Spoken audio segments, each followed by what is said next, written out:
All right, we are live, just testing the sound here, making sure is all good.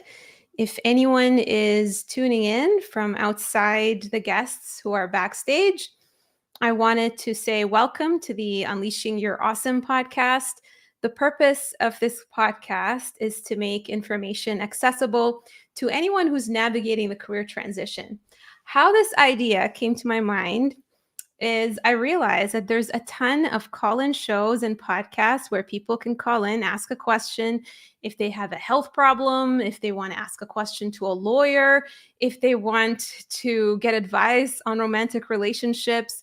But there isn't a podcast that is specialized for careers. And I thought, what a shame. What a shame for people not to have access to professional advice when careers are an integral part of our life. So today I decided to change things up a bit and I invited a number of guests who are going to hop on and ask a question. It's going to be like a free coaching session. And so I invite you all to listen in because I am pretty sure that you will have similar questions. And that's how you can learn. And if you want to be a guest on my podcast and be in the hot seat, then definitely DM me later on and we will make sure that we add you to a list of people who are expected to be our next guests. Okay, wonderful. So we are going to get started. The first guest is Samantha. Samantha, I am going to bring you up on stage and you are going to be free to ask any question you wish. All right, Samantha, nice to see you. How are you doing today? Hi, nice to see you as well. I'm doing pretty well. How are you? Good. Happy Monday. Happy Monday. So I am currently looking for a job. I was unfortunately laid off on December 1st. I worked for a startup and like many startups didn't make it. They closed down my division, so I was a part of a large layoff for the company.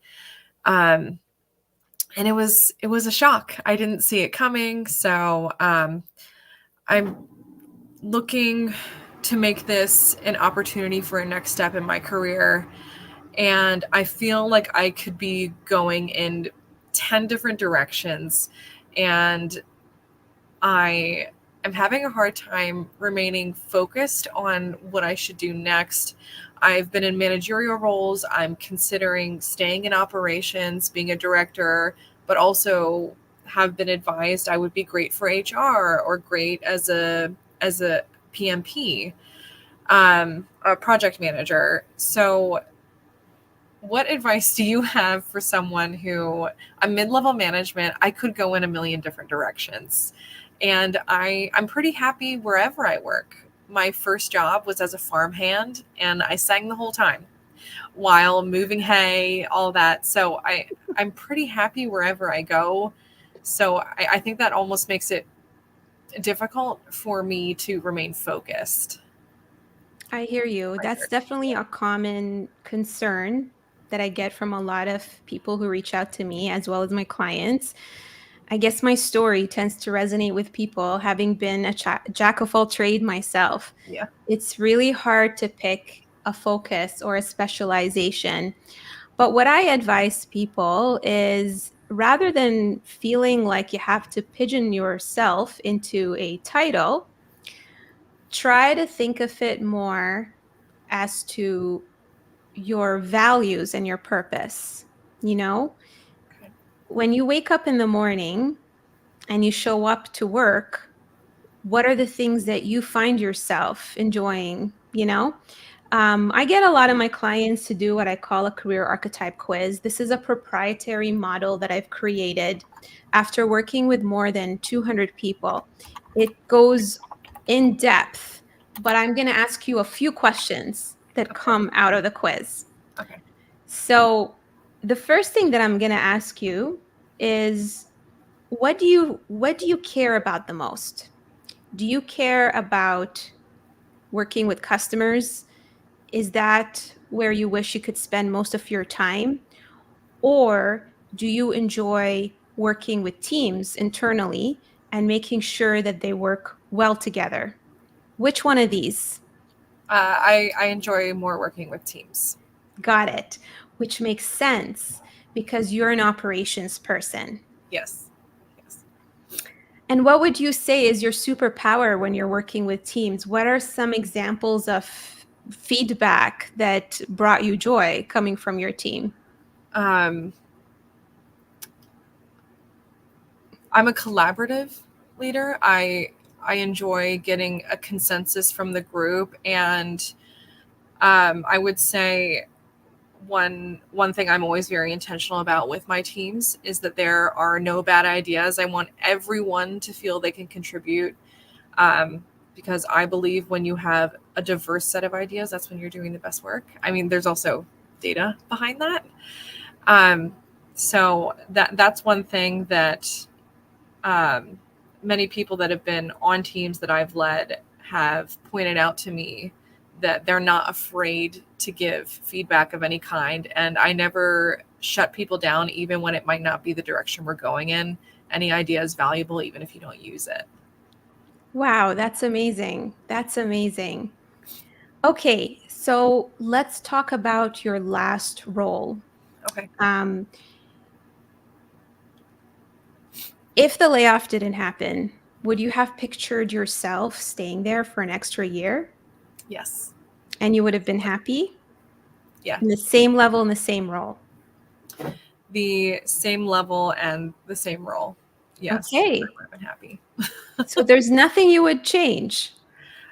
So working for a startup, I mean, the only thing that I would have loved to change was a little bit more consistency and direction. I was put on doing special projects and month initiatives that were 30-day initiatives.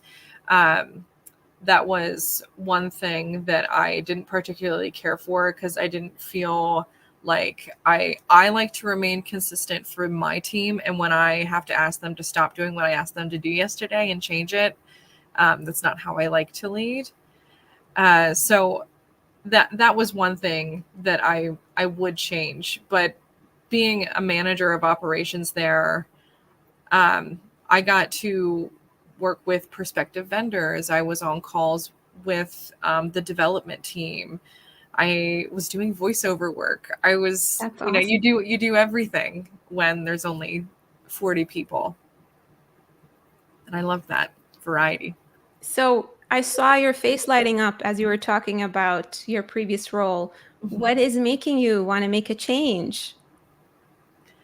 Um, I I want I I want to make the next. I feel like I need to take this opportunity to Okay. make a next step to.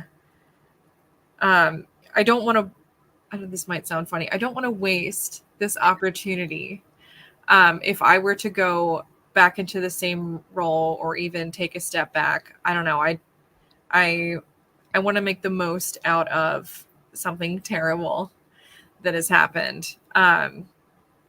So I think that might be where this internal push is coming from. Even though I was very happy in my last role. I mean, after a few years, would I have liked to make sure that I'm growing? Of course. But I think a lot of people feel that way.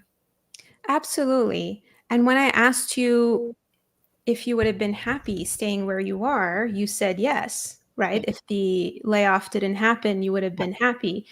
So this makes me wonder why that need of having to change so much instead of building incrementally on what you already know versus going into a completely different unknown. Mhm. As you go to another organization, it's inevitable that no organization is the same, Yeah. right? That's how you're going to grow. You're going to build relationships. You're going to be provided more opportunities and you're going to grow within the organization. And if you don't like it, then you can just, go somewhere else. Yeah.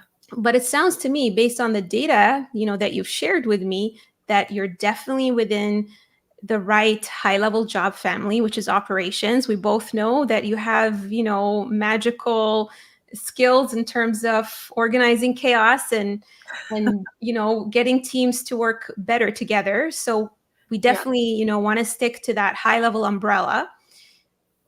Some things you might consider is, do I want to stay within the same industry, or maybe do I want to try a different industry? I feel those are things that you might want to change versus do a complete 180, right? Sometimes people think of career changes as a huge change. It doesn't have to be a huge change. It could be a small change. And, I know that sometimes we get influenced by external voices in terms of what we should do and what we need to do. But I really want you to listen to that voice inside. And a little exercise that I'm going to give you as homework, that you can do on your own, is audit your career. Go through all of the different roles that you've held and make a list of what were the things that worked for me and brought me joy, and what are the small changes I would make. And maybe those small changes could be related to the culture, or it could be a very tiny change that is not going to make you have to completely rebrand and reinvent the wheel and make it even tougher for you to get into a role, right? Yeah. And it sounds to me like an environment similar to a startup that allows you to wear multiple hats would be a fun environment for you. Yeah. Yeah. I did love that. I came from a large organization previously, and there is security in a large organization. But I do find it more difficult to offer enhancements operationally, which is what I like to do. Yeah, so maybe those larger environments were more resistant to change, and that's why it wasn't very enjoyable for you. So definitely lean more into that.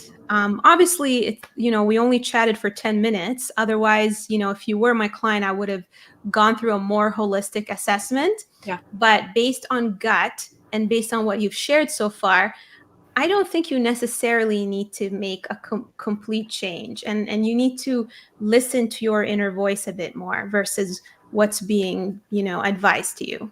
You know the answer. Okay, wonderful. Awesome. Thank you so much. Of course. All right. We are going to bring in the next guest. Let us see. Abba, you are next. I am bringing you on stage. Let me unmute myself. Nice to see Can you. you hear me? Yeah, Hello, I can hear you you. Can you hear me okay? Yeah, loud and clear. Awesome. Absolutely.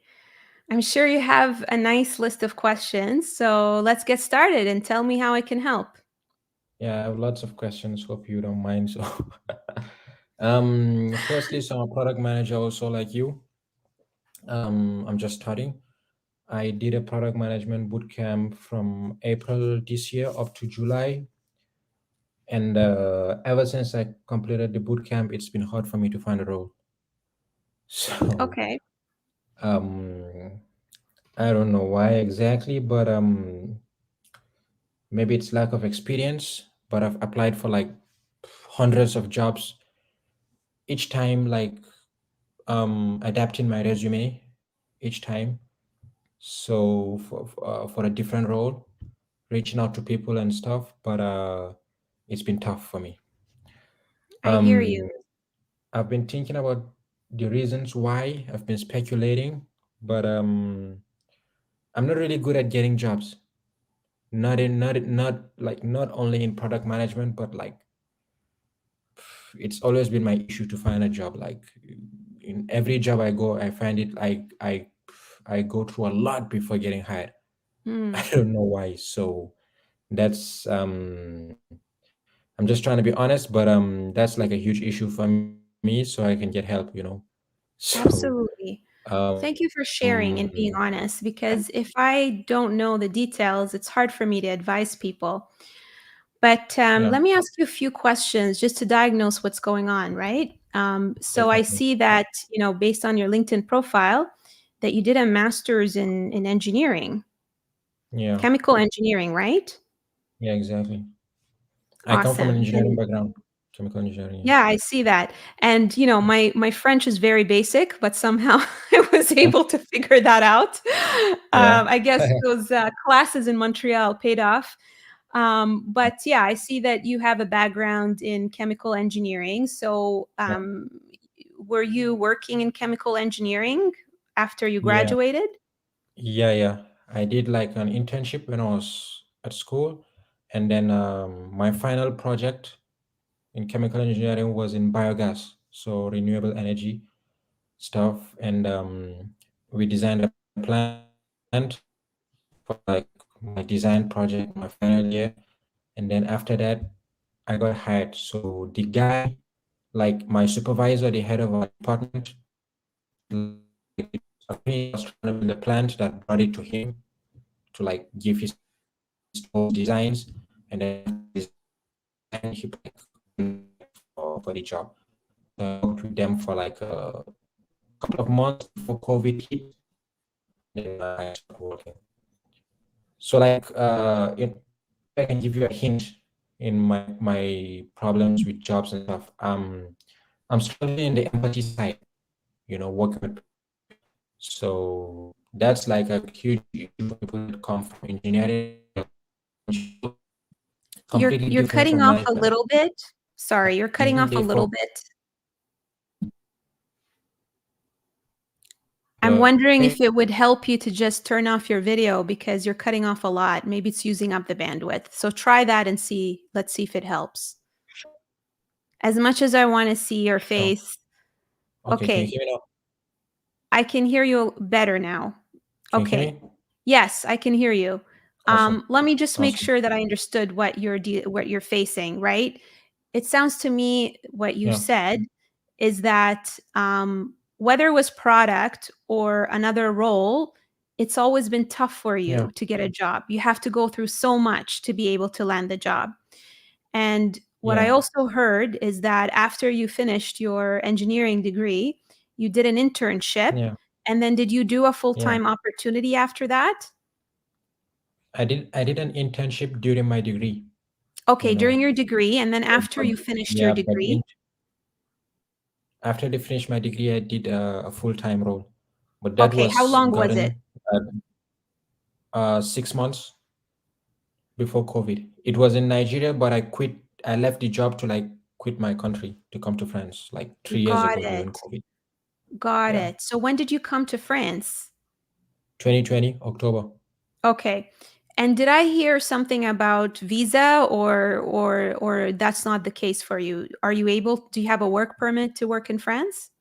No, I'm European. My mom is from Spain, so I have a Okay. Spanish passport, so I don't have any issues with that. Okay, no issues. Okay, good. So from 2020 to now, it looks Yeah. like what were you up to? You were trying to get into product, you were studying in that boot camp? No, before going into product, I've been just doing lots of gig jobs, all around the place. So because I realized my issue, um, right from engineering, right when I left the job, I realized that I have a people issue. That was like my basic issue. Like, so when I was working in engineering, that wasn't an issue for me because in engineering what matters is the technology, science is what matters. They emphasize, and that's where I had problem in engineering school. Like, your professors emphasize like books and technology, and you just need to know the technology and the science stuff. Selling and people is just for management and stuff like that. So but I never wanted to like work in engineering. I wanted to switch to management and entrepreneurship roles. Got So when it. I quit coming to France, I realized that I had a people issue. So I started working tons of different jobs just to learn how to work with people.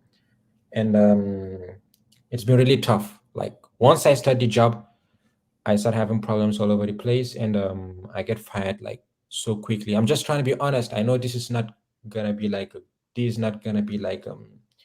a good sell for me to get a job, but since I'm trying to get help, I'm trying to be honest with you so I can, Thank you for being get help. honest. No, I think, I'll tell you what, I have an engineering background as well, and I Yeah, definitely understand, how typically the people who get into engineering are less interested in interacting with customers and people. When I imagine engineers, they tend to be people who are obsessed about, building the right product and the process and all that stuff.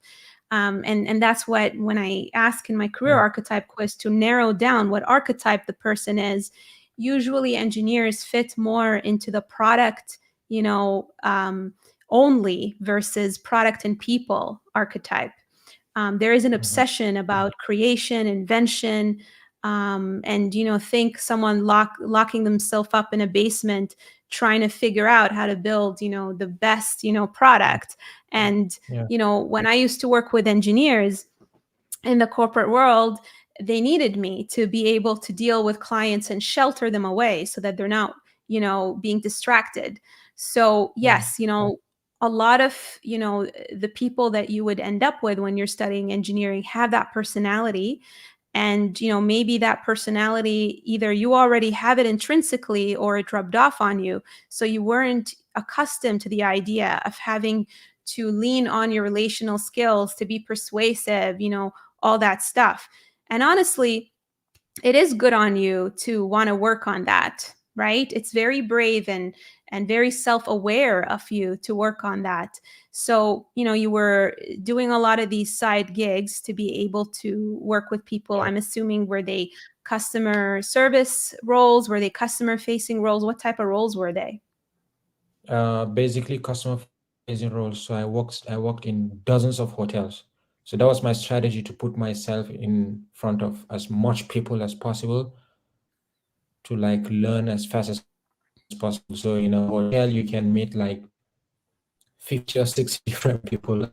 So in a month you can meet like 1,000 people, different people. So that helped me a lot in understanding people and well, but I made a little bit of progress in that, but I still find it hard with people.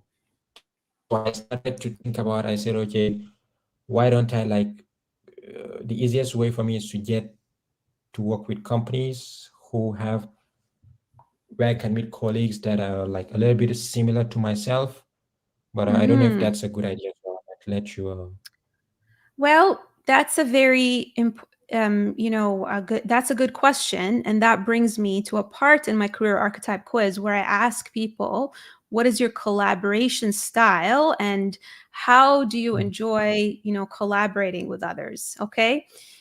There's an element of me that is wondering what's driving you to want to get into product management. If you feel you have to change who you are just to be able to get into that field, and why not just find a role where you can simply be yourself and not have to completely change yourself to fit in. There is nothing wrong with being that type of person who's obsessed about building high quality products and processes. There's nothing wrong with that. We need people like that, otherwise nothing would get done. Yeah, definitely. So maybe you need to rethink.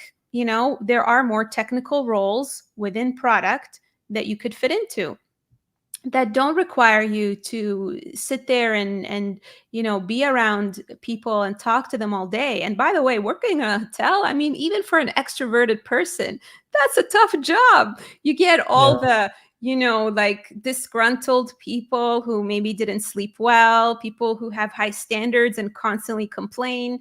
So it's such a tough situation that puts you in constant conflict resolution. I don't think I would last, if I worked in a hotel. Yeah, it's a tough So job. I would not be hard on yourself and think that just because you did not succeed in that role means that you're not able to get other jobs, right? Of course, you have to work a little bit on being relational and being able to get along with people, regardless of what environment you're in. But there's a degree to which, and a percentage to which you would be doing that. So my advice is to really think about, whether you're going after the right role. Within Mhm. product, you could go into a role where you would be contributing to building the product versus being the one who talks to customers and surveys. That's not to Yeah. say that developers don't care at all about what customers want. They have that curiosity and interest in what customers want, but they're not going to be leading those conversations or dealing with the conflict and the pushback. Usually, Mhm. it's going to be maybe a scrum master or even a product manager who'd be doing that. And you'd Mm. be focusing on your zone of genius where, you'd be building, right? So, why did you get into chemistry in the first place? I'm so curious. Yeah. So I got into chemical engineering to please my mom. Yeah. Another honest question. And that's a problem in our society, right? And I've faced that as well. Before I got into this podcast, I was busy writing a chapter of my book. And Yeah. and I recall, all this, turmoil that I had to deal with because my parents were picking subjects for me. I come from a Mm. Middle Eastern culture, which is Yeah. not too far from, Nigerian upbringing, probably, where my parents Definitely. cared about the sciences and the math. And Yeah. so I got pressured into going into engineering as well because it was the most profitable, most prestigious. And when we do that, we lose ourselves. As kids, we actually already have an inner voice that tells us what we enjoy. But Mm. somehow that voice gets lost as we grow up and we Yeah. go through external, influences. Definitely. You might be at the stage where you would want to revisit all of the things that you enjoyed doing in your childhood. And I'll give Yeah. you a different exercise than I gave Samantha. My Yeah. exercise for you is to journal what you've done from birth all the way to present. I really Mhm. want you to think, even the smallest things, it doesn't have to be career related. Whether you enjoyed, you recall at the age of, I don't know, 5 that you enjoyed playing with Legos.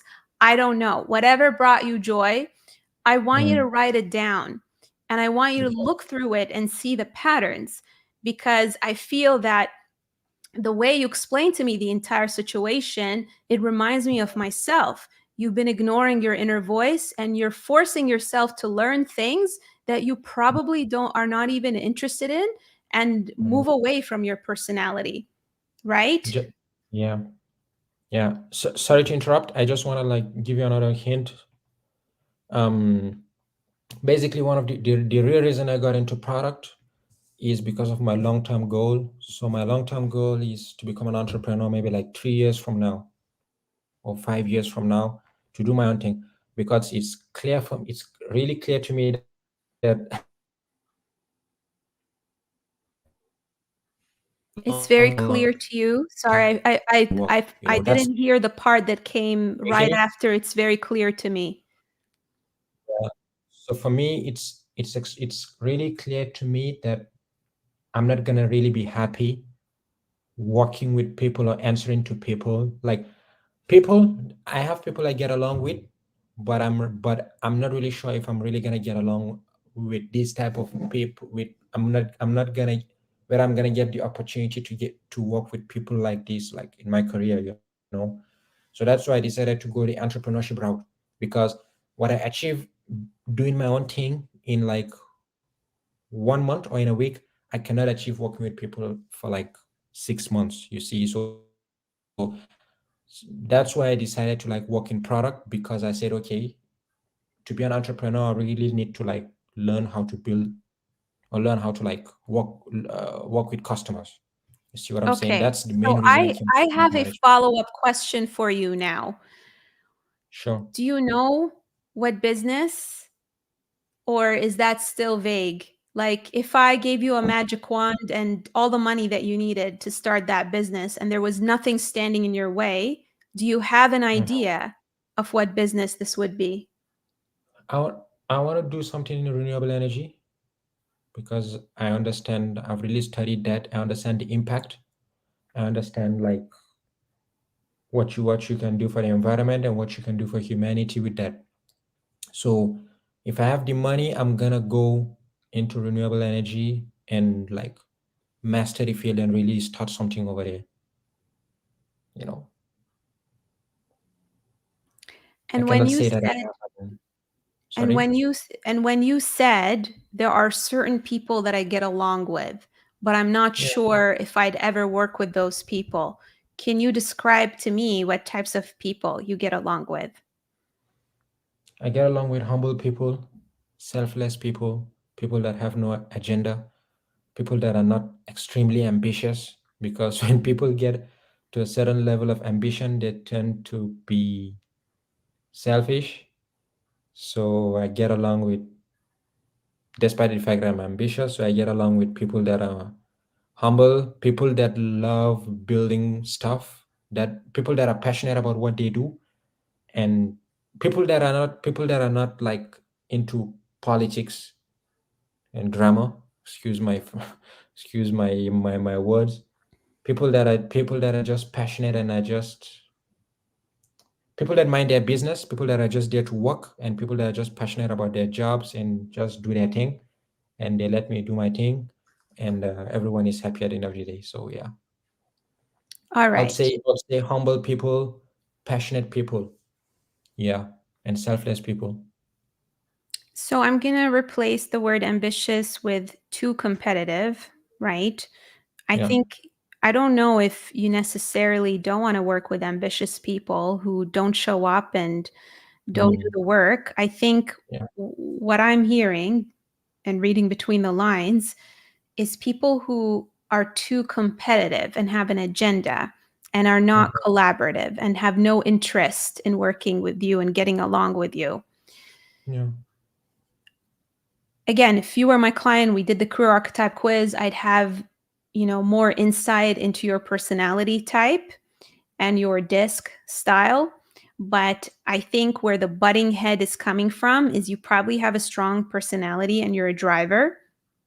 And so working in a customer service or customer facing environment is probably annoying you Yeah. because you're not the kind of person who's going to compromise if you believe in something to be done a certain way, right? And maybe that's where the clashing comes in. And that is totally fine. And it also explains why you want to be an entrepreneur. So the thing that I can tell about you though is once you have a purpose, you will do whatever it takes to make it happen. But I Yeah. think you're going at it the wrong way. Your purpose is not to be a product manager. Your Mhm. purpose is to start a business within renewable energy. So you need Yeah. to reverse engineer from that, not reverse engineer from product manager. You know what I Mhm. mean? And once Yeah. you reverse engineer from that and just take whatever role within a renewable energy company just to understand how the company operates and build that domain experience, it's just Mhm. going to become so much easier for you. You are Yeah. actually going to have the drive to put up with all of the politics and whatever it is because in your Mhm. head, this is where you want to go, right? Right. Yeah. So that's my advice to you. Like people Mhm. sometimes take the wrong path to their end goal. They Yeah. think that if I do this job or that job, that's going to help me get there. And Mhm. sometimes those jobs, I call them lily pads, because they're like incremental, steps to wherever you want to go. Sometimes those are the wrong lily pads for you, and they're difficult lily pads to get into. You're Yeah. going from an educational background of chemical engineering, and you did an internship in chemical engineering. It's probably going to be more convincing and easier to brand yourself if you go into, let's say, a startup company or an organization within that space, right? And it might not be like a big role. You just got to get your foot in the door, but at least it's within a domain you're interested in. And Mhm. you can try, to find the right environment. But I'm a realistic person, and I'll tell Yeah. you how it is, right? When I Yeah. first started out, the environments weren't the best. I couldn't be picky. I just had to get my foot in the door, build up that experience. And then as I built up that experience, I got pickier about the environment that I wanted to work in. Ideally, you want to find the right environment and, be aware of that. Ask yourself, what types of people do I enjoy working with? You're an intuitive person. You can tell just by talking to an interviewer if it's going to be a good boss. But at the same time, there needs to be some level of compromise just to get your foot in the door. And then once you build up that experience, then get pickier, right? But don't lose sight of what your North Star is, and don't distract yourself with all these shiny titles and roles out there, because ultimately it's not product management that you want to get into. It's building a business or a startup eventually within renewable energy. So I would go research by companies within that space versus by title and role. Does that make sense? Total sense. Research by companies, right? Yeah, within that domain, renewable energy. Go into Google Jobs.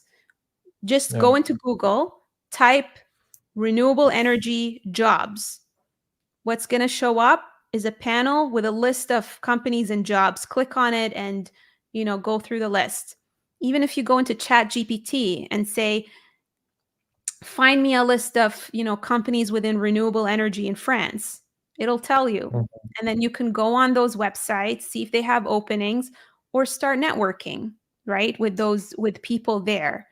And start learning about the types of roles and see if you can get in. Get some recommendations from your professors. Try to optimize your LinkedIn to really show people that you're in that space. Write a post about renewable energy. Brand yourself against that. Cool? Okay. Yeah, I'm just taking notes. Cool. And you can Awesome. watch the replay, by the way. So if you forget anything, definitely. you can go back and watch it. Awesome. You've totally been really, really helpful. Like, given me like a total how do I put it? Total shift or total mindset shift. Yes. Just open my eyes into like a different way of like looking, because I've invested a lot in this product management stuff. So that's why like I never thought about it this way, but I understand I'll just have to be more compromising and sacrificing and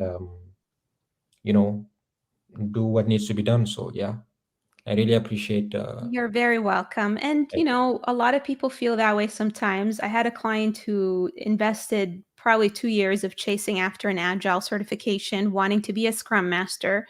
And then him and I worked together. I saw And the interview. yeah, and then what happened was he realized that his superpower was in sales, and maybe the next lily pad was to do sales in tech. And so he ended up landing a job that puts him back to a $200,000 to $500,000 salary range versus chasing after a role that wouldn't have materialized into anything. And it's not a bad thing that he spent time. People sometimes feel like, oh, I spent time in this path and I don't want to change. Okay, well, do you want to waste even more time? And then the other thing is, don't see it as a waste of time. See it as a, short pivot. You got to learn about product. A lot of the skills can be transferred to entrepreneurship. Great. But now park it and do something practical. Yeah. Awesome. All right. Thank you so much. I'm going to bring in. Can I still ask you questions other times when I reflect and come up with some ideas, maybe on LinkedIn or via email Who or something knows? like that? You could come in for another, you could give us an update on Definitely. That another, that would be podcast really helpful. episode. That would be really DM me helpful. later and we'll figure something out. Okay. Awesome. Thank you, Nara. Thanks. I appreciate it. You're very welcome. All right. Next guest, Amelia. I am going to bring you up on stage, and please correct me if I mispronounced your name. That was right. Hi, thank you so much for having me here. I'm really excited. Me too. Awesome. So let me give you a little bit of background on myself. I come from technical background, actually. I have worked for 10 years as a software engineer. And for the past 2 years, I work as a product manager, which I really enjoyed. And I was recently laid off, and now I'm looking for a new role. And the question is going to be, how picky can I be when it comes to the roles, and my future role being aligned to my priorities. And to tell you a bit more about my priorities. So for 7 years out of 10 as an engineer, I worked in e-commerce. And that's when I saw product managers working with UX, with analytics, and that was looking really exciting. And as a product manager myself, I work with really back-endy stuff, APIs, platform development. And right now I'm trying to figure out, should I continue with technical product management, even if it would be, so I would be 100% match what the company is looking for, but I know that I won't be learning what I want to learn, because what I want to learn is being more data-driven and getting customer exposure. I hear you. It's the $1 million question that a lot of my clients, share with me. I'm good at these things. I'm comfortable doing these things. Wouldn't it just make sense if I apply for those things? But here's the deal. If that was the case for you, I mean, did you apply to those roles already? Yes, I have been applying. I've been interviewing. Not much luck so far, so I need to level up my interviewing game as well. Is it really leveling up, or is it that they can sense that you're not that excited? I'm not sure. Okay. The reason I ask this question is because I was in the same boat. Mhm. So when I quit, over text, and I was looking for contracts, I was able to get in a contract within, I don't know, 3 months or something like that. And I took it. Because I knew, the person, she was someone that I worked with before at the organization that I left. I was more of a role of a consultant, but then I was able to come in as an independent contractor. So that worked out because I could buy myself time. But during that almost, I would say, 11-month period, I knew that this was just a short-term thing. I knew that I was just doing it because obviously I needed to pay the bills, but I needed something long-term. So I kept applying, and I'm telling you, for 11 months, nothing materialized. Almost a year, nothing materialized. And I just couldn't get it because, and that was not even when, it wasn't even like as bad as how it is now, where there are a lot of layoffs, etc. It was actually a good time, during the economy. It was around, I don't know, 2018, around that time. So there wasn't anything significant going on in the world, but I got no luck, zero. And before that, I never had a problem getting a job. In fact, I'd get a job before I even leave a company. So I just couldn't figure it out. And I worked with several resume writers who rewrote my resume, etc., until I met, my career coach back then, who became my mentor and the reason I became a career coach as well. And I remember her asking me a question. She said, "Do you even like any of these jobs that you're applying to?" And I said, truthfully, not really. I really feel like I need a change after over a decade, of working similar roles. And that's when it dawned to me that, the reason I wasn't getting that offer is they could tell. They could tell that at a subconscious level, I just didn't want to do any of those jobs. And so I'm wondering if maybe that is something that's going on for you. I'm not quite sure, actually. So if I were to get an offer for technical position, I think I could do it, and I could do it more or less with ease. But I do feel frustrated that it does not provide me any growth opportunities. So if I get an offer like this, maybe I should take it temporarily while I keep looking for something I want Absolutely. more. Absolutely. But the thing is, what I'm saying is the fact that you're not thrilled about it and frustrated that, you're going to have to remain technical is probably coming across without you realizing it in the interviews, and it's standing in your way. Mhm. And so that needs to be unblocked if you're going to get a job. A lot of people underestimate this. You know, the problem with how the career industry works is there's a lot of fixation on the tools, like the resume, you know, saying a certain thing in your answers, but there's a disconnect that we as human beings, you know, are relational.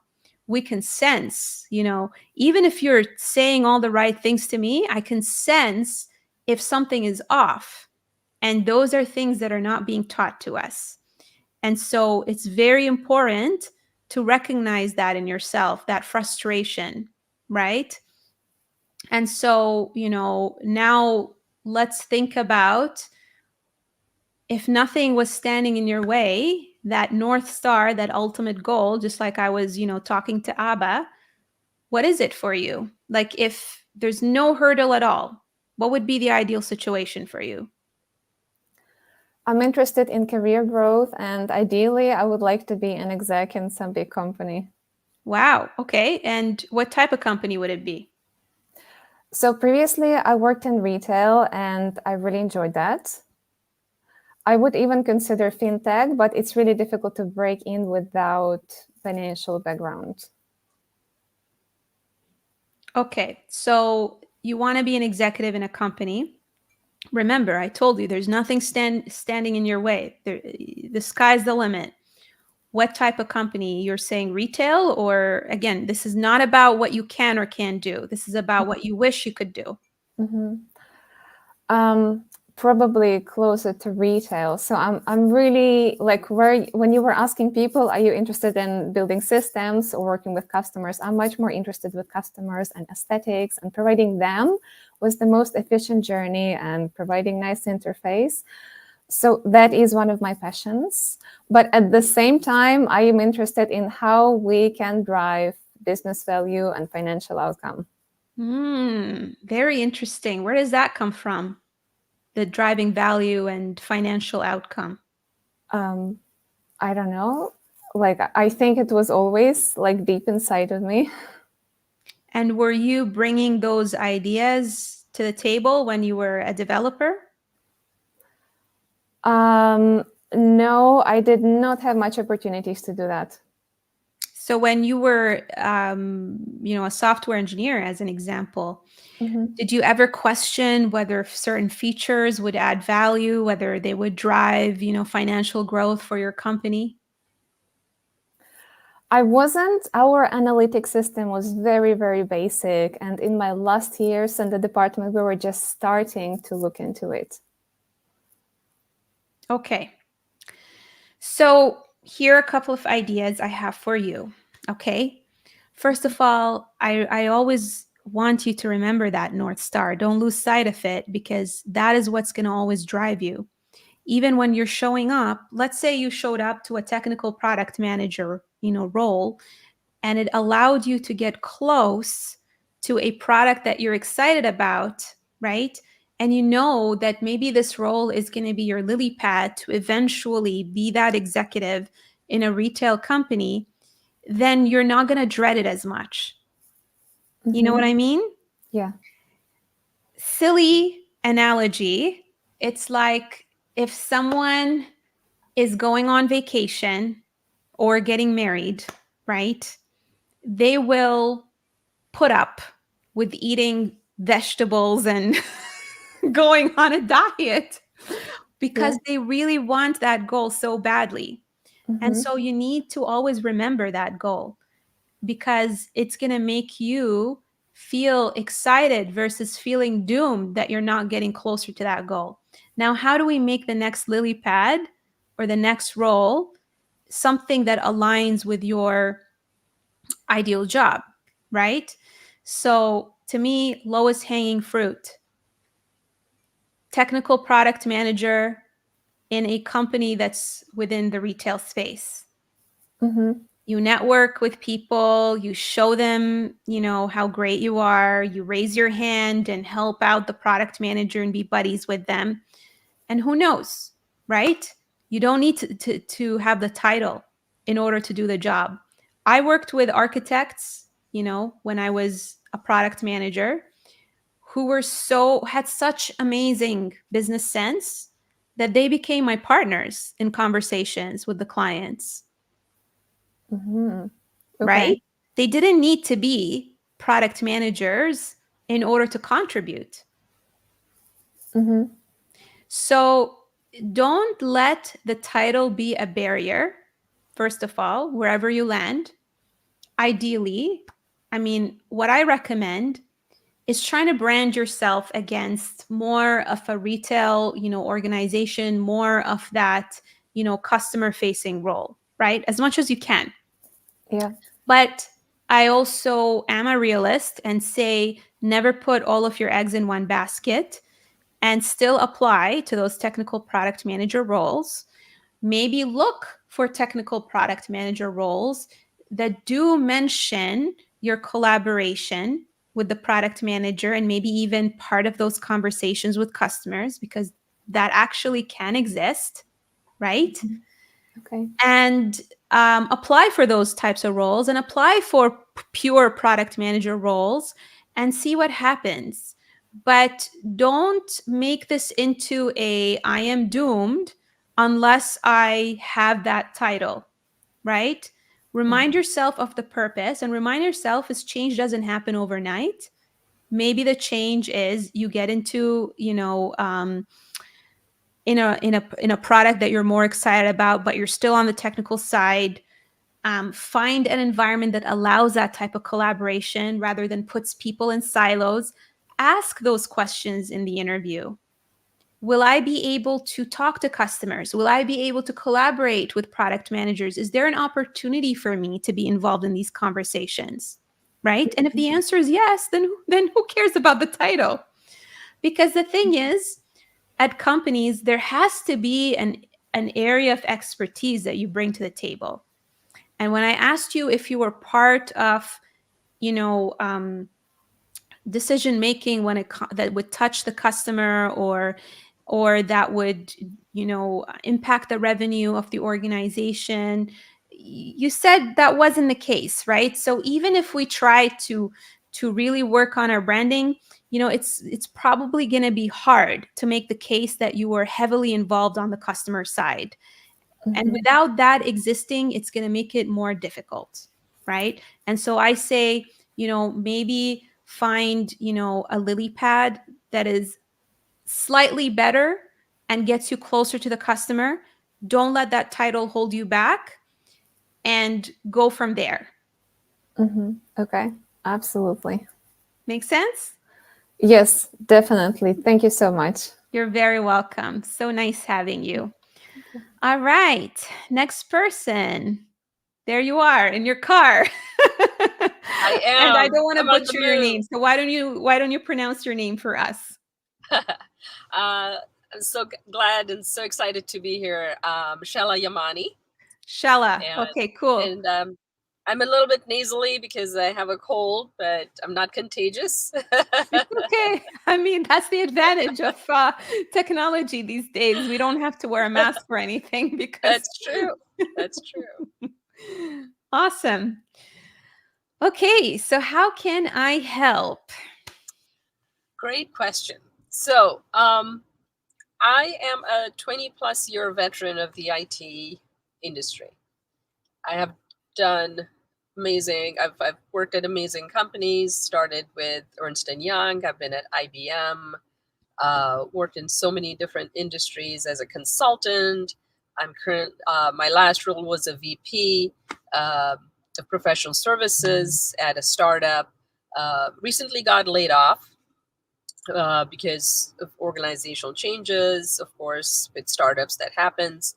But I'm really proud of all the work I did, helped them double their size, great reviews from my clients, happy clients. So all of, I love what I have done so far with my career. But there is a voice inside of me that keeps saying, there is something else that you're destined to do. And even though I'm looking for the next position in the same realm as what I've done before, maybe as another VP level person or even a CIO, there's a part of me that says it's going to be, you're going to be doing a lot of the same kind of work, but the gift that you're given, people are, you're not making the impact that you really want to make. And that's where my challenge is. How do I do what I'm here to do? I know it's a Wow. philosophical question. No, I mean, that seems to be the common theme today. So it's good that we have a theme. I wish I knew what the theme was. I would have maybe promoted it a bit more. But no, it makes complete sense. And that was something that I honestly struggled with myself, and why a lot of people are drawn to me to help them answer that question. And the sad part about it, I mean, maybe it is sad, maybe it's not sad. I mean, for me, it was sad, but then it became like a good thing. Is the older that we get, it becomes harder to figure out, because you're right. Mhm. You've done so much, you've been around, you've been in different types of organizations, you've worn so many hats. So, and it all feels like a blur, especially, when it's high stress situations. We don't even have time to reflect on what happened. We get that goal, we're like, yay, Mhm. I achieved this goal. And then after 5 seconds, we're like, what's next? Right. Yeah. I feel like for a good part of my career, I wanted to get to that director level, and I couldn't get it. Finally, I paved my way to get that role, and then I became a VP, and I was like, yes. But there is still a part of me that's saying, okay, so what? You really haven't done what you're here to do, right? Um, so I don't want to spend the rest of my career, whatever is left of it, and then at the end of my career have any regrets. I understand. But the other thing I wanted to say is, if you don't try, you're not going to know. And I feel like I feel like this mindset of, I'm scared of taking a step and then it's going to ruin the entire thing. I'm scared of having regrets. I'm scared of wasting my life. Those are a lot of, conversations and stories that we tell ourselves, that put a lot of pressure and make it even harder for us, Mhm. to figure out what our next move is. Because the reality is, you try something, and in this, very, I will say, more volatile environment where things change rapidly. I think in the old days, what was going on is people were staying in their same roles for decades. And now there is more of a pattern, which is good and bad, where there's no such thing as you have to be stuck where you are. Mhm. You can make a change. Companies can easily, let someone go if they're going through financial issues or if things are not working. And we can do the same thing, right? I remind people is, it's not just companies that can do this. You can also leave if things are not serving you. Just like in relationships, it Correct. actually mirrors the same thing. In the old days, people were married to the same person, for a long time, and it was taboo to separate from the person. But now it's becoming more common that if you're in a relationship that's not serving you, it's important to just let it go, right? Mhm. So, all right.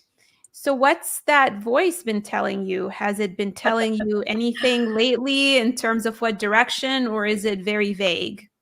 So I've always been passionate about helping other women, right?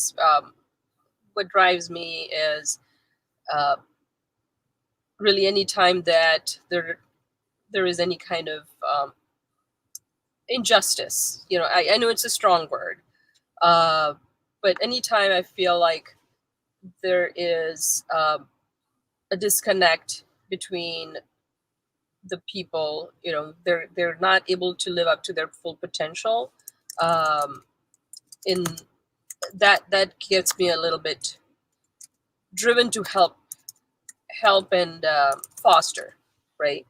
Yeah. And that's what I've always done in my career. Is I'm very collaborative. I'm my team.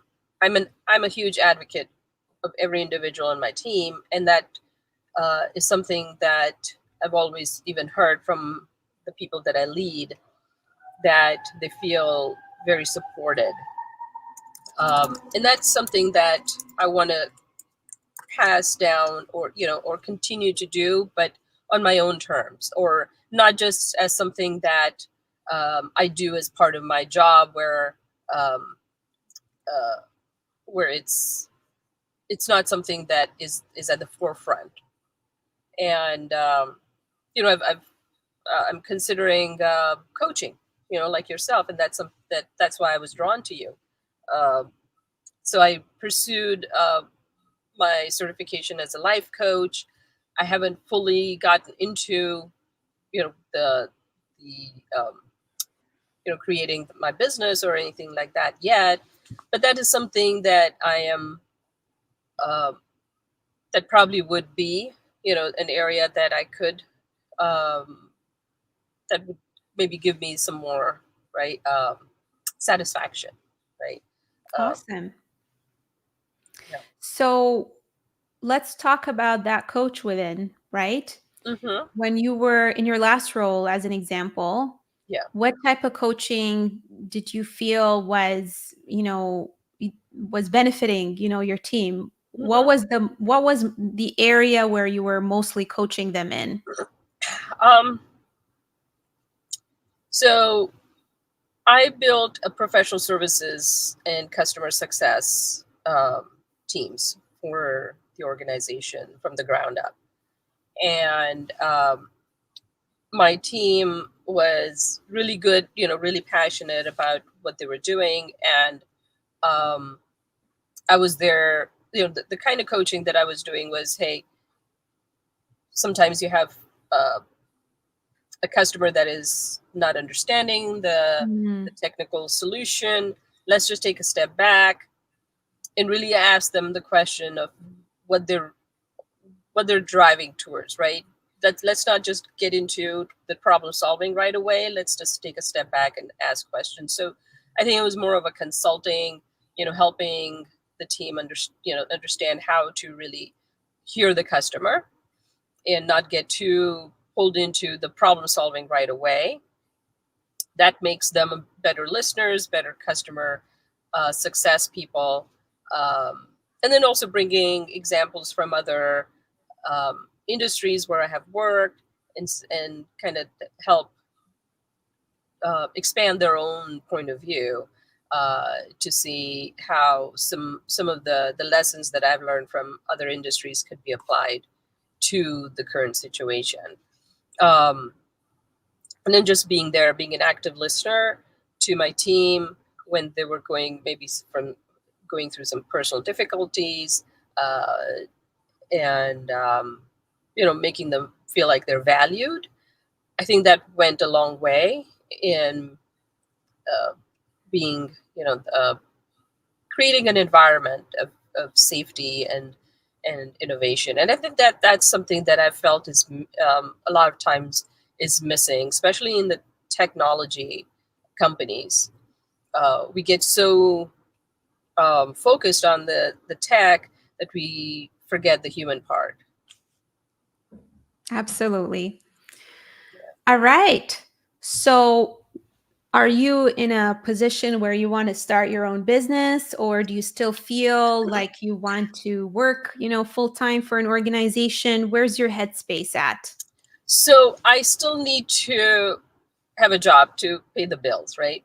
Yeah. And so that's where, using your term, looking Lily for that pad. lily pad. What is the next my lily pad? How do I, find the next job, because I am in the market, but at the same time continue to make headway towards, um, my passion. Okay. Awesome. I mean, what are your thoughts on going to organizations? And I'm not saying that has to be now, but what are your thoughts eventually coming in, doing a contract with an organization, coming in and providing some kind of, coaching or training for a customer success team, really helping an organization that has trouble doing this in-house, training, the team on best practices, providing them support as they navigate, issues, with customers, working with executives to just roll out some kind of program or training, and you can get very well compensated for that kind of stuff. Yeah. Because it's actually more profitable to work, with B2B clients versus B2C. Correct. Yeah, and I have been thinking about that. I know I wasn't looking at the customer success area per se. I was looking at more of the executive coaching, and I know a lot of them they require ICF certification. So that is something that I need to, of course, pursue, get fulfill the requirements, but I think that doesn't stop me from, doing something like you suggested. Absolutely. Absolutely. I would, create content that demonstrates that. I would, network. I would really show yourself as a subject matter expert within that area. And you never know, that actually might get you more traction and get you hired. I would just recommend ensuring that your branding and your messaging is tight, so that when someone looks at your LinkedIn, they're not wondering, what is it that you do, right? Right. Because when I'm looking at your LinkedIn right now, all I'm seeing is VP of professional services, executive leader, coach, consultant, focus on teamwork, collaboration, empathy, and exclusivity. I recommend you niche down a bit more and make the customer success, quite apparent that you are a subject matter expert in that area. I would look for roles that a recruiter would search on. If you check out my latest LinkedIn LinkedIn post from today, I talk about that. The thing that people don't realize when it comes to LinkedIn, it is, and the way recruiters search for basically people, is they're going to search on titles and keywords, right? And I went ahead and I plopped that for everyone, the direct link to my post from today. But, if you don't have that keyword in your title, in your heading, and you just have VP of professional services, and there isn't even a single word that represents customer success, then you're not going to pop up. Right? Yeah. And remember, even as a customer success executive, right, you'll have that opportunity to shape those training programs. And if you find that is your niche and that is what brings you joy, then I would embrace that. Right. You're gonna I would position your LinkedIn so that you land an executive role within customer success, but also attract, opportunities to speak. Maybe at the beginning, it's going to be free speaking gigs. Yep. Where you're, building your brand, do a trade where you can get a testimonial, you can get the recording so that you can add it to a speaking reel, and then slowly build a website, and, they'll have to pay you if you're going to come in, right? And create programs, ideas of programs versus talks. That's how you want to position it, where you can roll out a course for a set, amount. They go, they see that, and then they need to hire you in order to roll that out. That's awesome. Yeah, you have my my brain turning, even though I'm a little bit under the weather, but you have me excited. So appreciate that. You're welcome. Thank you. Awesome. Thank you so much for joining us. And thank you, everyone, for tuning in. If you really enjoyed this, do me a favor, share this with everyone, spread the word, because I am doing this pro bono. And if we have a larger volume of people, more likes, then what's going to happen is I can monetize this through ads so that we can make this grow, so that it can become sustainable. So if you really like the initiative, please, drop me a like, a comment, and get all of your friends, to attend, this, so that we can make it grow and we can help more people. All right, everyone, it's been a pleasure. And in case you didn't know, there are more episodes as part of the Career Transition podcast. You can actually find all of the existing episodes under nadabuhendi.com/podcast. I'm going to post the link in the in the comments here. And of course, if you know someone who'd be interested in being my next guest, let me know. It could be you or someone else. Have a wonderful rest of your day.